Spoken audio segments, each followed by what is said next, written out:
Everyone, आज हम देखेंगे हिंदी की एनसीईआरटी क्लास 6 की नादान दोस्त। थर्ड चैप्टर है। इससे पहले 2 चैप्टर हो चुका है। केशव के घर कार्निस के ऊपर एक चिड़िया ने अंडे दिए थे। केशव इसमें 2 भाई बहन हैं, केशव और उसकी बहन श्यामा। तो उसके कार्निस मतलब छज्जा होता है, उसके ऊपर एक चिड़िया ने अंडे दिए थे। केशव और उसकी बहन श्यामा दोनों बड़े ध्यान से चिड़िया को वहाँ आते जाते देखते थे और वो दोनों भाई बहन चिड़िया को आते जाते रोज वहाँ पे देखा करते थे, चिड़िया कहाँ जा रही है। सवेरे दोनों आंखें मलते कार्निस के सामने पहुंच जाते और चिड़िया दोनों को वहाँ बैठा देख पाते। वहाँ चिड़िया और चिड़िया को देखते थे। वो कार्निस मतलब छज्जा होता है, एक वहीं पे चिड़िया ने अंडा दिया था। उनको देखने में दोनों बच्चों को ना मालूम क्या मजा मिलता। दूध और जलेबी की सुध भी न रहती थी। सुबह सुबह बच्चे दूध और जलेबी खाते थे, लेकिन जब से चिड़िया ने अंडे दे दिए थे वो अंडे को ही देखते जाते थे सुबह उठते ही। दोनों के दिल में तरह तरह के सवाल उठते और उन दोनों के दिल में तरह तरह के सवाल उठते रहते। अंडे कितने बड़े होंगे, किस रंग के होंगे, कितने होंगे, क्या खाते होंगे, मतलब ये सब क्वेश्चन उनके मन में उठते रहते थे कि अंडे कितने बड़े होंगे चिड़िया के और कितने सारे होंगे, किस कलर के होंगे, और वो पता नहीं कुछ खाते भी होंगे कि नहीं खाते होंगे। ये सब टेंशन उन्हें होती रहती थी। फिर उनमें से बच्चे किस तरह निकल आएंगे और उनमें से उन अंडों में से बच्चे कैसे निकलेंगे, बच्चों के पर कैसे निकलेंगे और उन अंडों में से कैसे पर निकलेंगे, घोंसला कैसा है। लेकिन इस बातों का जवाब देने वाला कोई नहीं था। लेकिन इन सब बातों का जवाब वहाँ पे उन्हें देने वाला कोई नहीं था। ना अम्मा को घर के काम धंधों से फुर्सत थी, ना बाबूजी को पढ़ने लिखने से। इनकी जो मम्मी थी वो दिन भर घर के रसोई के काम करती थी और बाबूजी पढ़ाई करते थे। दोनों बच्चे आपस में ही सवाल जवाब करके अपने दिल को तसल्ली दे दिया करते थे। और इन सब क्वेश्चन को भाई पूछता था, कभी बहन जवाब देती थी, कभी बहन पूछती थी, भाई जवाब देता था। श्यामा कहती, क्यों भैया, बच्चे निकल कर फुर से उड़ जाएंगे। उसकी बहन पूछती थी, भैया क्या बच्चे निकल के उड़ जाएंगे। केशव विद्वानों जैसे गर्व से कहता, और केशव उससे बड़ा था इसलिए वो गर्व से कहता था कि नहीं रे पगली, पहले पर निकलेंगे, बगैर परों के बेचारे कैसे उड़ेंगे। तो वो कहता था कि नहीं रे पगली, पहले उनके पर निकलेंगे, फिर धीरे धीरे पर बड़े होंगे, तभी तो वो परों से अपने उड़ेंगे। श्यामा कहती है, बच्चों को क्या खिलाएगी बेचारी, चिड़िया की चिंता हो रही है। तो केशव कहता था, केशव इस पेचीदा सवाल का जवाब कुछ न दे सकता था, और इसे ये भी तो छोटा ही है, भले ही उससे बड़ा है। तो इस तरह 3-4 दिन गुजर गए। दोनों बच्चों की जिज्ञासा दिन दिन बढ़ती जाती थी और कुछ दिन ऐसे ही गुजरते गए और उन दोनों के अंदर जो जिज्ञासा थी और धीरे धीरे बढ़ती गई कि क्या खाएंगे, कैसे रहेंगे, कैसे उड़ेंगे, उनके पर कब निकलेंगे और कितने बड़े होंगे। अंडों को देखने के लिए वे अधीर हो उठते थे। अधीर मतलब व्याकुल, बहुत व्याकुल थे। उन्होंने अनुमान लगाया कि अब जरूर बच्चे निकल आए होंगे। उन्होंने अनुमान लगाया कि 3-4 दिन हो गए हैं, बच्चे निकल आए होंगे। बच्चों के चारे का सवाल अब उनके सामने आ खड़ा हुआ। अब वे सोचते थे कि बच्चे खाएंगे क्या, इसलिए उनके सामने ये प्रश्न उठा कि बच्चे क्या खाएंगे। चिड़िया बेचारी इतना दाना कहाँ पाएगी कि सारे बच्चों का पेट भरे, क्योंकि अंडे 3-4 थे। तो वे सोचते थे कि बच्चे क्या खाएंगे, क्योंकि चिड़िया छोटी सी है, अपने मुंह में कितना दाना लेके आ पाएगी। गरीब बच्चे भूख के मारे चू चू करके मर जाएंगे, और वे सोचते थे कि और बच्चे भूख से कहीं मर ना जाए। इस मुसीबत का अंदाजा करके दोनों घबरा उठे, और ये बात सोच के दोनों बहुत घबरा गए। दोनों ने फैसला किया कि कार्निस पर थोड़ा सा दाना रख दिया जाए, और दोनों ने ये किया कि अब हम तो दाना यहाँ पे रखेंगे। श्यामा खुश होकर बोली, तब तो चिड़िया को चारे के लिए कहीं उड़कर न जाना पड़ेगा ना। और चिड़िया ये पूछती अपने भैया से, तब तो चिड़िया को लाना भी नहीं पड़ेगा, मेहनत भी नहीं करनी पड़ेगी, बार बार उड़कर जाना भी नहीं पड़ेगा। फिर तो केशव कहता है, नहीं तब क्यों जाएगी। केशव कहता है, नहीं जब हम रख देंगे तो क्यों जाएगी। श्यामा, क्यों भैया, बच्चों को धूप न लगती होगी। और श्यामा कहती है कि बच्चों को तो धूप भी लगती होगी, जिससे उन्हें गर्मी होती होगी। केशव का ध्यान इस तकलीफ की तरफ न गया था। केशव ने इस बारे में सोचा नहीं था। बोला, जरूर तकलीफ हो रही होगी, बेचारे प्यास के मारे तड़पते होंगे, पर छाया भी तो कहीं कोई नहीं। कहता है कि हाँ हो रही होगी, धूप से बेचारे तड़प रहे होंगे, लेकिन क्या किया जाए, कहीं से छाया भी तो नहीं कर सकते हैं। आखिर यही फैसला हुआ कि घोंसलों के ऊपर कपड़े की छत बना देनी चाहिए, और दोनों ने फैसला किया कि कपड़े की छत उन दोनों के बच्चों के ऊपर बनाएंगे। पानी की प्याली और थोड़े से चावल रख देने का प्रस्ताव भी स्वीकृत हो गया, और दोनों ने आपस में ये भी बोल लिया कि हम उस पर छत बनाएंगे और उन्हें थोड़े से पानी और चावल भी देंगे, वहाँ पे रखेंगे। दोनों बच्चे बड़े चाव से काम करने लगे। श्यामा माँ की आंख बचाकर मटके से चावल निकाल लाई, और श्यामा चोरी से लेके आती है अपनी मम्मी से चोरी चुराकर थोड़े से चावल मटके से निकालकर। केशव ने पत्थर की प्याली का तेल चुपके से जमीन पर गिरा दिया और उसे खूब साफ करके उसमें पानी भर दिया। केशव ने पत्थर की प्याली जिसमें तेल रखा था उसे गिरा करके उसमें उसको साफ करके पानी भर दिया, और वहाँ पे रखने के लिए तो दाना और पानी का उपाय तो हो गया। अब चांदनी के लिए कपड़ा कहाँ से आए, फिर ऊपर बगैर चिड़िया के कपड़ा ठहरेगा कैसे, और चिड़िया खड़ी और छड़ियाँ खड़ी कैसे होंगी। मतलब अब छज्जा है तो उसमें कुछ ठहराव के कपड़े ठहराने के लिए कोई छड़ी तो चाहिए जहाँ पे कपड़ा टिकेगा। ये भी समस्या आ गई इनके पास। अब ये सोचने लगे, ऐसे एक डंडी टाइप का बनेगा तभी तो इसके ऊपर कोई कपड़ा टिक पाएगा। केशव बड़ी देर तक इसी उधेड़बुन में रहा, बहुत देर तक उधेड़बुन मतलब सोचता रहा। आखिरकार उसने यह मुश्किल का भी हल कर दी। श्यामा से बोला, जाकर कूड़ा फेंकने वाली टोकरी उठा लाओ, अम्मा जी को मत दिखाना। और उसने बोला कि वो टोकरी लेकर आओ, अम्मा को मत दिखाना, चोरी से लेके आना।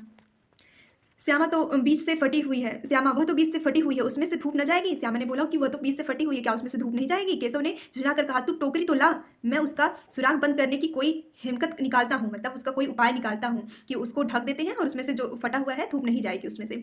श्यामा दौड़कर टोकरी उठा लाई। श्यामा टोकरी लाती है। केशव ने उसके सुराख में थोड़ा सा कागज ठूस दिया और तब टोकरी को एक टहनी से टिकाकर बोला, देख, ऐसे ही घोंसले पर उसकी आड़ कर दूंगा, तब कैसे धूप जाएगी? और उसको ये बताता है। श्यामा ने दिल में सोचा, भैया कितने चालाक हैं। और श्यामा सोचती है कि वाह, मेरे भैया कितने चालाक हैं, इनके पास सारी मुश्किलों का हल है। अब पार्ट 1 हो चुका है जिसमें उन्होंने सारे उपाय सोच लिए हैं और कैसे लगाना है। अब सेकंड पार्ट में वो लगाने के लिए जाएंगे। गर्मी के दिन थे, बाबूजी दफ्तर गए हुए थे, अम्मा दोनों बच्चों को कमरे में सुलाकर खुद सो गई थी। गर्मी का दिन था, दोपहर के टाइम में अक्सर खाना पीना खा के सब लोग सो ही जाते हैं, तो उनकी मम्मी भी सो गई थी बच्चों को सुलाकर।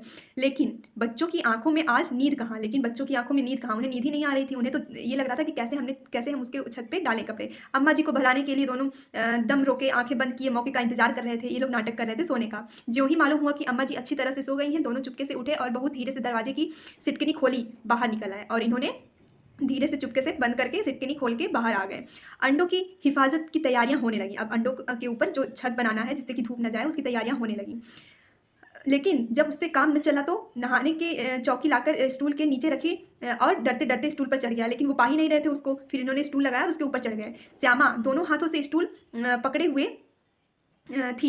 स्टूल चारों टांगे बराबर न थी स्टूल की। दोनों यहाँ पे फिगर में दिखाया गया है, इसकी चारों टांगे बराबर नहीं थी, इसलिए ये हिल डुल रहा था के कारण जिस तरफ दबाव ज़्यादा पड़ता था जरा सा हिल जाता था। ऐसा होता है, डिसबैलेंस नहीं बनता है, डिसबैलेंस हो जाता है। इसलिए उस वक्त केशव को कितनी तकलीफ उठानी पड़ती थी, यह उसी का दिल जानता है। और केशव भी छोटा था, बहुत डर रहा था, जैसे ही डगमगाता था थोड़ा सा टेबल, दोनों हाथों से कानिस पकड़ लेता और श्यामा को तभी आवाज़ से डांटता, अच्छी तरह पकड़, और उसे अपनी छोटी बहन को डांटता कि अच्छी तरह से पकड़ वरना गिर जाऊंगा, तो फिर वरना उतर कर बहुत मारूंगा। ऐसे डांटता था कि अच्छी तरह से पकड़ो वरना उतर कर बहुत मारूंगा। मगर बेचारी श्यामा का दिल तो कार्निस पर था। बार बार उसका ध्यान उधर चला जाता था और हाथ ढीले पड़ जाते, लेकिन श्यामा का ध्यान उस कार्निस पर था कि कैसे ये लगा रहे हैं, इसलिए उसके हाथ ढीले पड़ जाते थे और वो डगमगा जाता था स्टूल।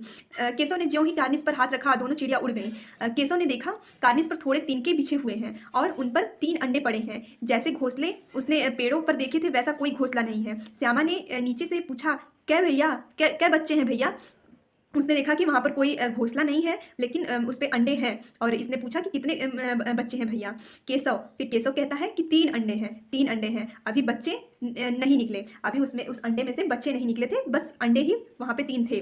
श्यामा, जरा हमें दिखा दो भैया कितने बड़े हैं। श्यामा को भी उत्सुकता हो रही है देखने की। केशव, दिखा दूंगा, पहले जरा चिथड़े ले आ, नीचे बिछा दूँ, बेचारे अंडे तिनके पर पड़े हैं। तो ये बोलता है कि वो चिथड़े लेकर आ, इन्हें हम इस चिथड़े पर रख दूँ, बेचारे तिनके पर पड़े हैं छोटे छोटे।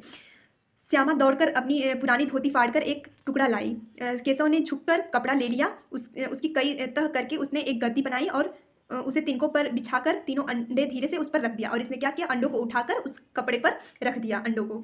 श्यामा ने फिर कहा, हमको भी दिखा दो भैया। अब इसे भी बेचैनी हो रही है, देखना है कि अंडे कितने बड़े हैं, कैसे हैं, कितने हैं।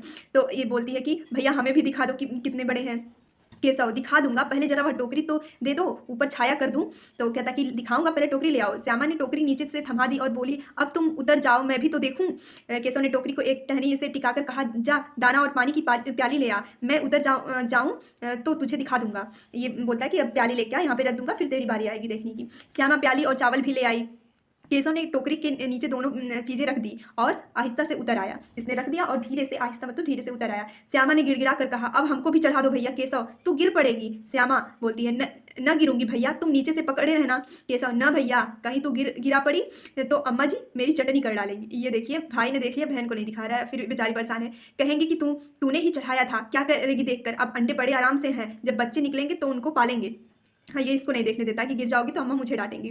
दोनों चिड़िया बार बार कार्निस पर आती थी और बगैर बैठे ही उड़ जाती थी। केशव ने सोचा, हम लोगों के डर से नहीं बैठती। स्टूल उठाकर कमरे में रख आया, चौकी जहाँ की वहाँ रख दी। इसने सोचा कि शायद हो सकता है कि चिड़िया इसलिए नहीं आ रही क्योंकि हम लोग यहाँ पर हैं, इसलिए उसने सब चीज़ें हटा दी। लेकिन ये हुआ था कि अंडे उसने छू दिए थे, इसलिए चिड़िया वहाँ पर आ नहीं रही थी। श्यामा ने आंखों में आंसू भरकर कहा, तुमने मुझे नहीं दिखाया, मैं अम्मा जी से कह दूंगी। अब ये धमकी दे रही है कि आपने मुझे नहीं दिखाया, इसलिए मैं अम्मा से कह दूंगी। केशव कहता है, अम्मा जी से कहेगी तो बहुत मारूंगा, कह देता हूँ। ये कहता है कि अगर कहोगी तो बहुत मारूंगा। श्यामा, तो तुमने मुझे दिखाया क्यों नहीं?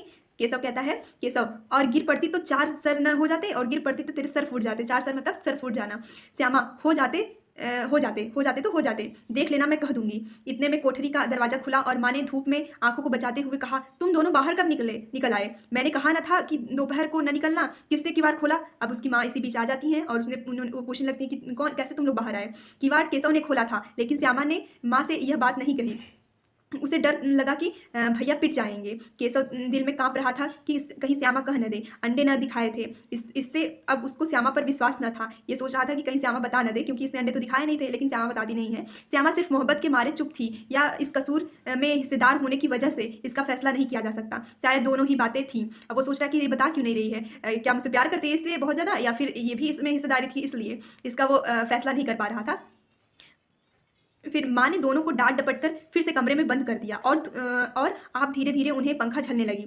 अभी सिर्फ 2 बजे थे, बाहर तेज लू चल रही थी। अब दोनों बच्चों को नींद आ गई थी। अब ये दोनों सो गए, उनकी माँ ने उन्हें डांट डपट कर सुला दिया। अब थर्ड पार्टी स्टार्ट होता है। 4 बजे एकाएक श्यामा की नींद खुली, किवाड़ खुले हुए थे। वह दौड़ी हुई कार्निस के पास आई और ऊपर की तरफ ताकने लगी।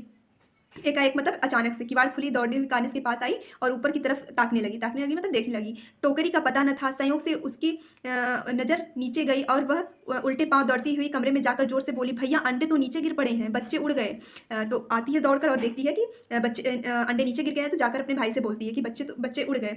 केशव घबरा कर उठा और दौड़ा हुआ बाहर आया तो क्या देखता है कि तीनों अंडे नीचे टूटे पड़े हैं और उनमें से कोई चूने की सी चीज़ बाहर निकल आई है। चूने मतलब कि वाइट कलर का उसमें से जो होता है वो बाहर निकल आया है। पानी का प्याली भी नीचे गिरा हुआ है। उसके चेहरे का रंग उड़ गया। सहमी हुई आंखों से जमीन की तरफ देखने लगा। श्यामा ने पूछा, बच्चे कहाँ उड़ गए भैया?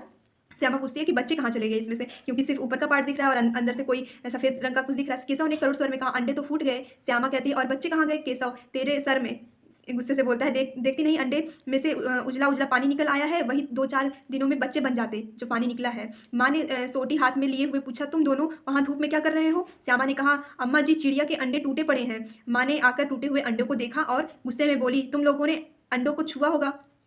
अब माँ गुस्से में आके बोलती है और ये डर से बोल देती है कि अंडे तो टूट गए हैं।